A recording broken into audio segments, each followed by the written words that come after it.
저는 북한 국경 수비대에서 나라를 지키던 군인이었습니다. 하지만 제가 지켜야 할 것은 국경이 아니라 제 어머니였습니다. 한 탈북 군인이 목숨을 걸고 남한에 와서 밝힌 충격적 고백. 결핵에 걸린 어머니를 살리기 위해 그가 선택한 것은 탈북이었고, 그 대가로 그의 가족은 정치범, 수용소로 끌려갔습니다. 자유와 가족, 그 사이에서 그가 겪은 이야기를 들려드립니다. 여러분의 구독과 좋아요, 하나하나가 숨겨진 북한의 진실을 세상에 알리는 힘이 됩니다. 그 모든 것은 참 평범하게 시작되었습니다. 함경북도 온성군 남영리, 두만강이 흐르는 국경 마을에서 저는 태어나고 자랐어요. 어린 시절 제 고향은 참 아름다웠습니다. 봄이면 강변에 버들강아지가 피어나고, 여름이면 아이들이 강가에서 물장난을 치곤 했죠. 겨울이 되면 꽁꽁 언 강 위에서 썰매를 타던 기억이 지금도 선합니다. 우리 어머니는 그 동네에서 손꼽히는 요리 솜씨를 가지고 계셨어요. 명절 때면 온 동네 사람들이 우리 집 감자떡을 먹으러 왔을 정도였습니다. 이 집 떡은 참 쫄깃하고 맛있어라며 이웃 할머니들이 칭찬하시곤 했죠. 강냉이 국수도 어머니 손을 거치면 별미가 되었어요. 그 시절엔 말이죠. 비록 가난했어도 이웃끼리 서로 나눠 먹고 도우며 살았습니다. 저는 27살에 국경 수비대에 배치되었어요. 우리 동네 청년들은 대부분 국경 수비대로 갔습니다. 나라를 지킨다는 자부심도 있었고, 군복을 입으면 배급이라도 나오니까요. 당시 저는 체제를 의심하지 않았습니다. 우리가 배운 대로 위대한 수령님을 따르고 당의 명령에 복종하는 게 당연하다고 생각했죠. 결혼도 했습니다. 같은 마을에서 자란 순이와 가정을 꾸렸어요. 딸 수진이가 태어났을 때의 기쁨이란 말로 표현할 수가 없었습니다. 어머니는 손녀를 보시며 눈물을 흘리셨어요. 우리 수진이 할머니 복덩이야라고 하시며 손녀를 품에 안으셨죠. 그렇게 저는 평범한 국경 수비대 군인으로, 평범한 남편으로, 평범한 아들로 살아갔습니다. 아침이면 초소에 나가 국경을 지키고, 저녁이면 집에 돌아와 따뜻한 저녁밥을 먹었어요. 수진이는 학교에 다니며 글자를 배웠고, 집에 오면 아빠, 오늘 선생님이 칭찬했어요 라며 자랑하곤 했습니다. 그런데 말이죠. 90년대 중반부터 뭔가 이상한 기운이 돌기 시작했어요. 배급이 조금씩 줄어들었습니다. 처음엔 일시적인 어려움이라고 했어요.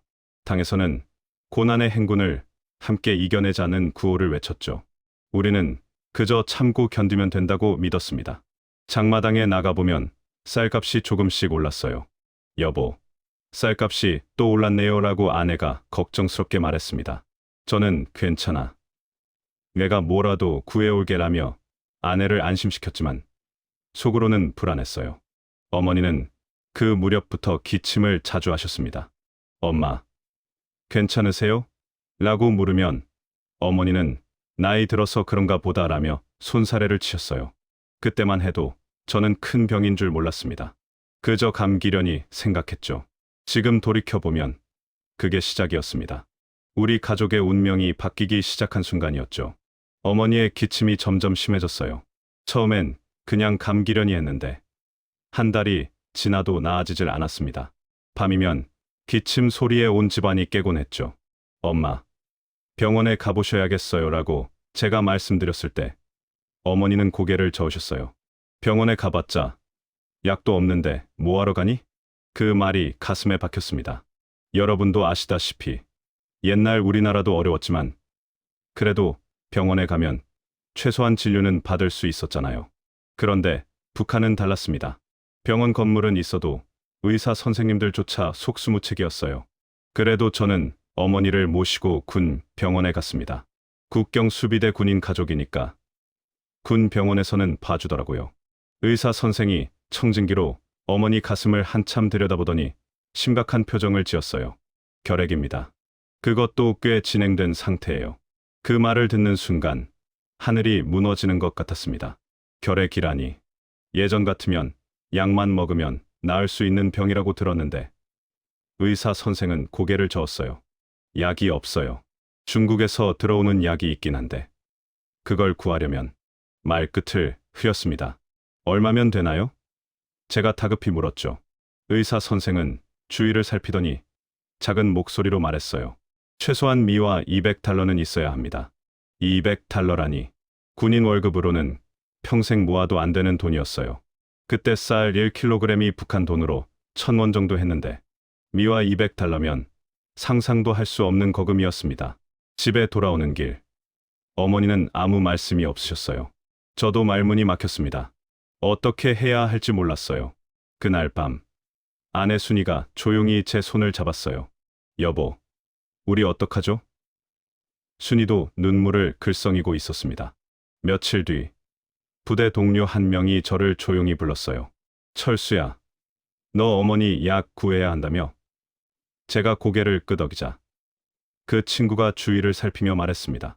중국으로 넘어가면 약 구할 수 있어. 돈도 벌 수 있고. 제 가슴이 철렁 내려앉았습니다. 탈북. 그 말을 입 밖에 내는 것만으로도 정치범 수용소에 끌려가는 북한에서 동료가 제게 그런 말을 한 거예요. 미친 소리 하지 마. 그게 말이 되는 소리야? 저는 화를 내며 자리를 박차고 일어났습니다.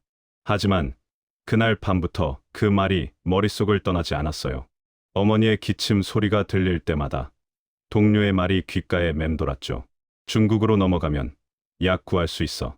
일주일쯤 지났을까요? 어머니가 피를 토하셨습니다. 새벽녘이었어요. 어머니, 제가 달려갔을 때 어머니는 손수건으로 입을 가리고 계셨는데 그 손수건이 온통 붉은 피로 물들어 있었어요. 그 순간 제 안에서 뭔가가 부서졌습니다. 분노였을까요? 절망이었을까요? 아니, 각오였던 것 같아요. 이대로는 안 되겠구나. 어머니를 이렇게 보내드릴 수는 없어. 그렇게 속으로 결심했습니다. 어머니의 병세는 날이 갈수록 악화되었어요. 기침할 때마다 피가 섞여 나왔고 몸무게는 눈에 띄게 줄어들었습니다. 예전엔 그래도 통통하신 편이셨는데 이제는 뼈만 앙상하게 남으셨어요. 손목을 잡으면 뼈가 그대로 만져졌습니다. 배급도 완전히 끊겼어요. 군인들조차 제대로 못 받는 판이었으니 일반 주민들은 오죽했겠어요. 장마당에 가보면 쌀값은 하늘 높은 줄 모르고 치솟았습니다. 한 달 전에 1,000원 하던 쌀이 이제는 2,000원, 3,000원씩 올랐어요. 집에 있는 살림살이를 하나씩 팔아서 쌀을 사왔지만 그것도 한계가 있었죠. 철수야, 나는 괜찮으니까 너희들이나 먹어라. 어머니는 밥상 앞에서 늘 그렇게 말씀하셨어요. 하지만 어머니가 안 드시면 병이 더 악화될 게 뻔했습니다. 엄마, 드셔야 힘이 나요. 약도 없는데 밥이라도 드셔야죠. 제가 숟가락을 떠드리면 어머니는 고개를 돌리셨어요. 집안 형편은 점점 더 나빠졌습니다. 겨울이 다가오는데 연탄을 살 돈이 없었어요. 나무라도 구하러 산에 가야 하는데 초소 근무 때문에 시간도 없었죠.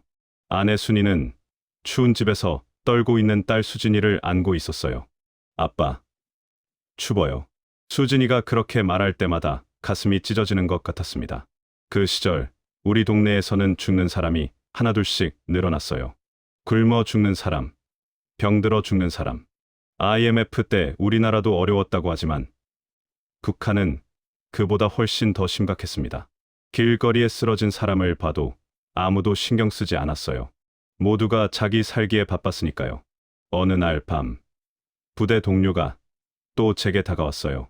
철수야, 너 아직도 생각 중이야? 어머니, 시간이 얼마 없어 보이던데. 제가 아무 말 없이 있자 그 친구가 더 작은 목소리로 말했습니다. 나도 사실 형이 중국에 있거든. 넘어가면 일자리 있어. 그리고 약도 구할 수 있고. 정말이야? 제가 물었을 때 저 자신도 놀랐어요. 이미 제 마음은 기울고 있었던 거죠. 동료는 고개를 끄덕이며 말했습니다. 조선족들이 도와줘.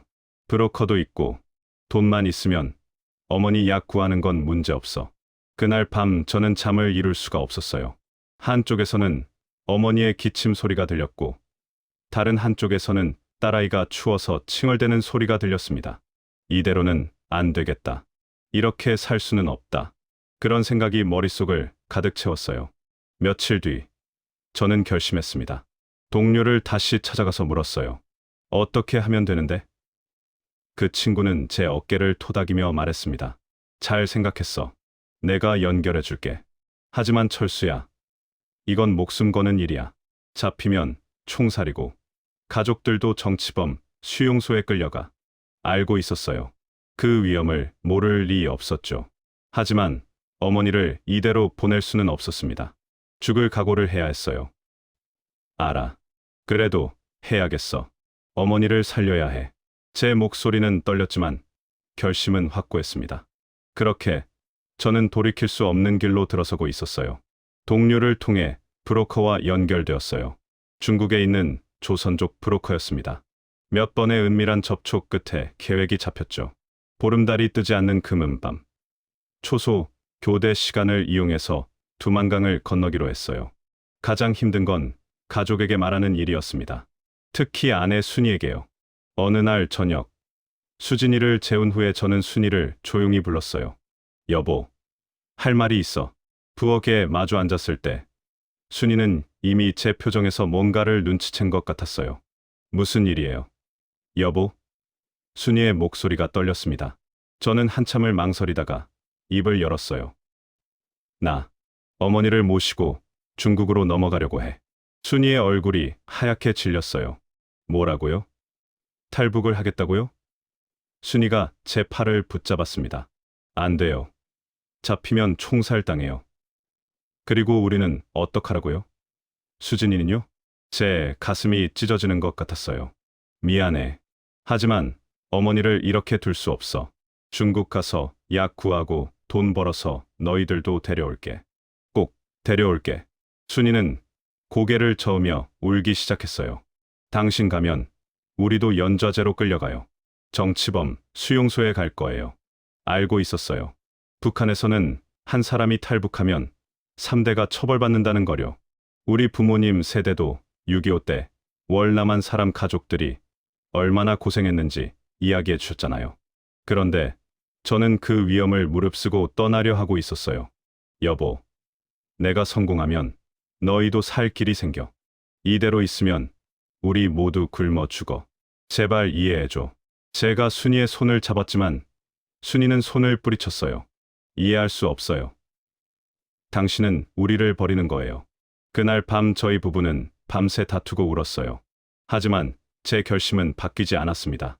어머니는 다음 방에서 이 모든 소리를 들으셨을 거예요. 다음 날 아침, 어머니가 저를 부르셨습니다. 철수야, 나 때문에 가족을 버리면 안 된다. 어머니의 눈에 눈물이 고여 있었어요.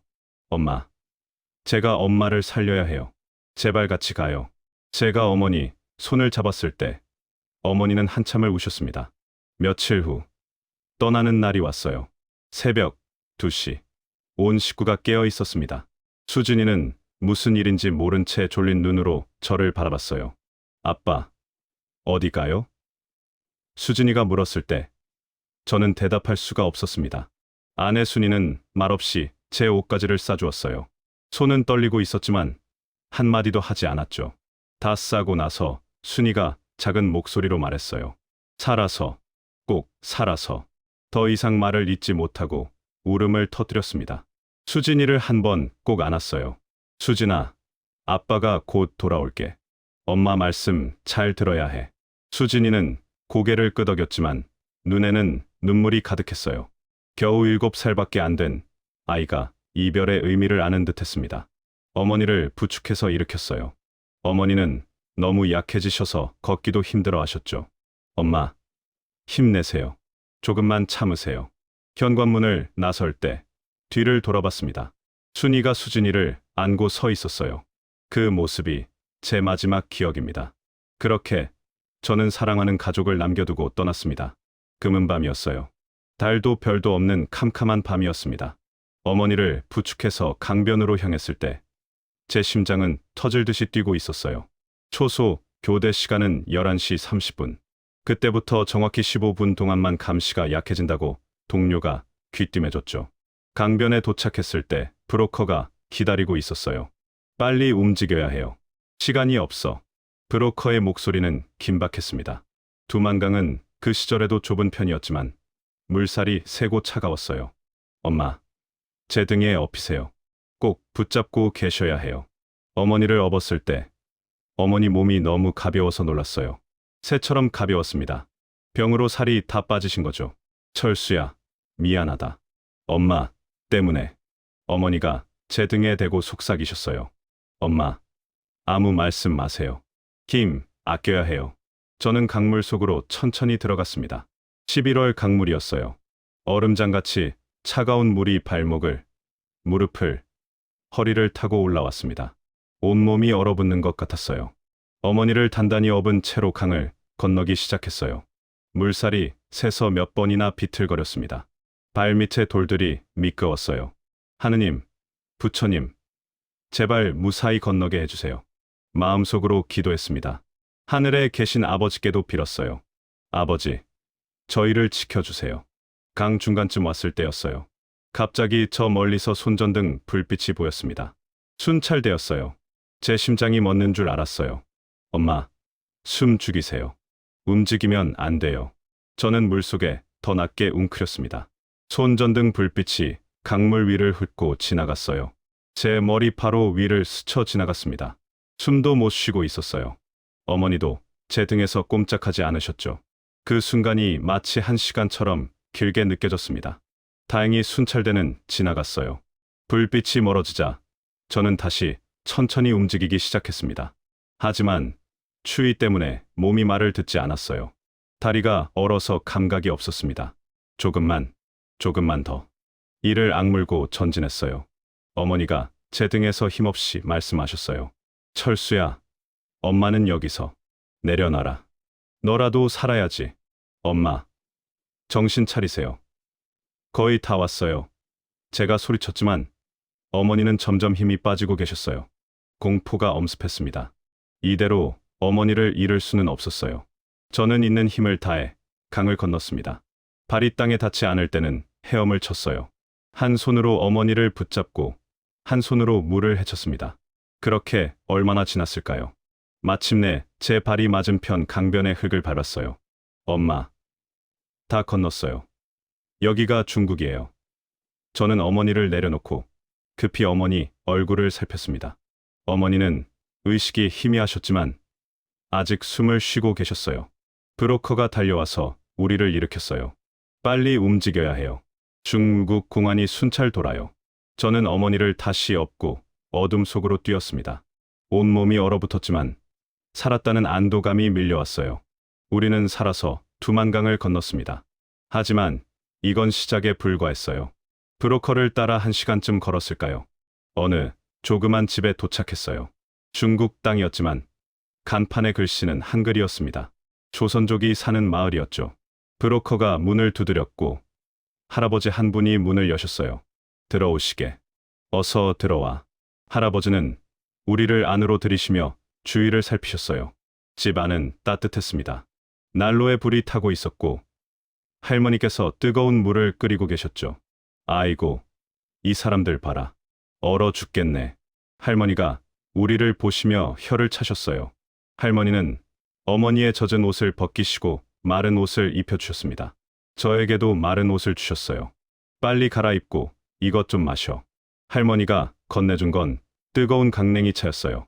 그 따뜻함이 얼어붙은 제 몸속으로 스며들었습니다. 고맙습니다, 할머니. 정말 고맙습니다. 제가 인사를 드렸을 때 할머니는 손을 저으셨어요.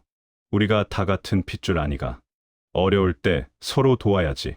할머니의 사투리가 정겹게 들렸어요. 북쪽 사투리와 비슷했지만 중국말이 섞여 있었죠. 할아버지가 말씀하셨어요. 여기서 며칠 쉬다 가게. 그런데 조심해야 해. 중국 공안들이 탈북자 잡으러 자주 온다네. 잡히면 북한으로 송환되는 거야. 제 가슴이 철렁했어요. 여기까지 왔는데 다시 잡혀간다면 어쩌나. 며칠 동안 우리는 그 집에 숨어 지냈어요. 낮에는 집 밖에 나갈 수 없었습니다. 창문도 열 수 없었어요. 할머니는 끼니마다 따뜻한 밥을 해주셨어요. 하얀 쌀밥에 김치, 된장찌개. 얼마 만에 먹어보는 제대로 된 밥상이었는지 몰라요. 어머니는 약을 구해서 드시기 시작했어요. 할아버지가 동네 약국에서 결핵약을 사오셨죠. 이거 먹으면 나아질 거야. 하루 3번 꼬박꼬박 먹어야 해. 어머니는 눈물을 흘리며 할아버지께 감사 인사를 드렸어요. 어느 날 밤, 갑자기 바깥에서 소란스러운 소리가 들렸어요. 공간 라일라, 공안이 왔어. 누군가 소리쳤습니다. 할아버지가 급히 우리를 헛간으로 데려가셨어요. 여기 집 더미 속에 숨어. 절대 소리 내면 안 돼. 우리는 집 더미 속에 파묻혀 숨을 죽였어요. 공안들의 발소리가 들렸습니다. 중국말로 뭐라고 큰 소리로 떠드는 게 들렸죠. 할아버지가 중국말로 뭐라고 대답하시는 소리도 들렸어요. 제 심장은 터질 듯이 뛰었습니다. 한참 후에 발소리가 멀어졌어요. 할아버지가 헛간 문을 열고 오셨습니다. 나왔어도 돼. 갔어. 저는 떨리는 다리로 일어났어요. 어머니도 온몸을 떨고 계셨죠. 할아버지, 정말 감사합니다. 목숨을 구해주셨어요. 할아버지는 담배를 피우시며 말씀하셨어요. 우리도 예전에 만주로 쫓겨온 사람들이야. 일제시대 때 말이지. 그때 우리도 많이 도움받았어. 그러니까 우리도 도와줘야지. 할아버지, 눈가에 주름이 깊게 패여 있었어요. 일주일쯤 지나서 브로커가 다시 왔어요. 이제 더 안쪽으로 들어가야 해요. 여기는 너무 위험해. 우리는 할아버지, 할머니께 작별 인사를 드렸습니다. 할아버지, 할머니, 은혜 평생 잊지 않겠습니다. 할머니가 보따리를 하나 건네주셨어요. 여기 먹을 것 좀 넣어뒀어. 길 가다 배고프면 먹고. 그 보따리를 받을 때 또 눈물이 났어요. 같은 민족이라는 게, 같은 말을 쓴다는 게 얼마나 고마운지 그때 절실히 느꼈습니다. 중국에서 석 달을 숨어 지냈어요. 공장에서 불법으로 일하며 돈을 조금 모았습니다. 어머니는 약을 먹으며 조금씩 나아지는 것 같았어요. 하지만 중국에서의 삶은 늘 불안했습니다. 언제 잡힐지 모르는 공포 속에서 살았죠. 브로커가 말했어요. 한국으로 가려면 태국을 거쳐야 해요. 거기서 한국 대사관에 들어가면 돼요. 태국이라니 지도에서나 보던 나라였어요. 얼마나 걸리나요? 한 달쯤 걸릴 거예요. 버스 타고, 기차 타고, 또 걸어서 가야 해요. 그렇게 우리는 긴 여정을 시작했습니다. 중국 남쪽으로, 또 남쪽으로 내려갔어요. 기차 안에서는 말도 못했습니다. 중국말을 못하니까 들키면 바로 잡히는 거였죠. 어머니와 저는 그저 입을 다물고 창밖만 바라봤어요. 라오스를 거쳐 태국 국경에 도착했을 때는 한 달 반이 지나 있었습니다. 브로커가 말했어요. 여기서 국경 넘으면 태국이에요. 태국 경찰한테 잡혀서 이민국 수용소로 가세요. 거기서 한국 가고 싶다고 하면 돼요. 일부러 잡히러 가는 게 이상했지만 그게 방법이었어요. 우리는 태국 국경을 넘었고 예상대로 태국 경찰에게 붙잡혔습니다. 코리아, 코리아. 제가 손짓 발짓하며 말했어요.